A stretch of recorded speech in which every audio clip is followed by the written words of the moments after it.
গল্প। আসসালামু আলাইকুম শ্রোতা বন্ধুরা, আপনারা শুনছেন আপনাদের প্রিয় অনুষ্ঠান বিডি ভূত এফএম। আমি আপনার বন্ধু আরজে। আজকের গল্পটা খুবই সাধারণ একটা ঘটনা দিয়ে শুরু। দরজায় নক। কিন্তু যখন আপনি দরজা খুলবেন আর বাইরে কেউ থাকবে না, তখন কি করবেন? আজকের গল্প দরজার ওপাশে কে দাঁড়িয়েছিল। এমন নিত্য নতুন গল্প পেতে চ্যানেলটিকে লাইক, শেয়ার ও সাবস্ক্রাইব করুন। চলুন শুরু করা যাক। নতুন ফ্ল্যাট। রাহাত সদ্য একটা নতুন ফ্ল্যাটে উঠেছে, ঢাকার এক শান্ত এলাকায়। ফ্ল্যাটটা একটু পুরনো, কিন্তু ভাড়া কম। বাড়িওয়ালা শুধু একটা কথা বলেছিল, রাতে দরজার নক শুনলেও দরজা খুলবেন না। রাহাত তখন হেসে বলেছিল, এই যুগে এসব। প্রথম রাতেই রাহাত একা ঘরে বসে পড়ছিল। রাত 2টো, চারপাশে নিস্তব্ধতা। হঠাৎ টক টক টক। দরজায় নক, অদ্ভুত নক। রাহাত থেমে গেল। সে দরজার কাছে গিয়ে বলল, কে? কোনো উত্তর নেই।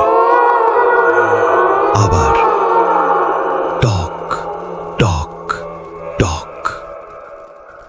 এইবার একটু জোরে।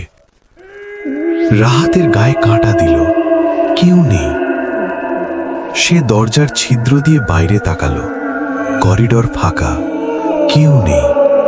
সে দরজা খুলল না, ফিরে গিয়ে বসল। দ্বিতীয় রাত, পরের রাত, একই সময়, আবার নক। এইবার আগের চেয়ে জোরে। রাহাত বিরক্ত হয়ে দরজা খুলে ফেলল। বাইরে কেউ নেই, কিন্তু মেঝেতে ভেজা পায়ের ছাপ। ভেতরের ছাপ।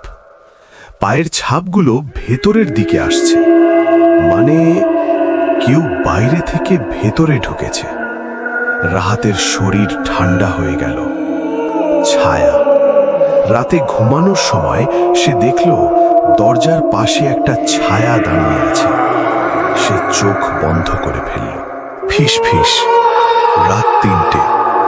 হঠাৎ সে শুনল, দরজা খোল। কণ্ঠটা ঠিক দরজার ওপাশ থেকে। প্রতিবেশী। পরদিন পাশের ফ্ল্যাটের এক আন্টি বলল, এই ফ্ল্যাটে আগে একজন ছিল।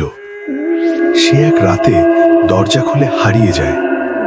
সত্যের শুরু। রাহাত বুঝতে পারল, এটা কোনো সাধারণ ব্যাপার না, পরীক্ষা। সে ঠিক করল, আজ দরজা খুলবে না, যাই হোক না কেন। রাত 3টে। টক টক টক।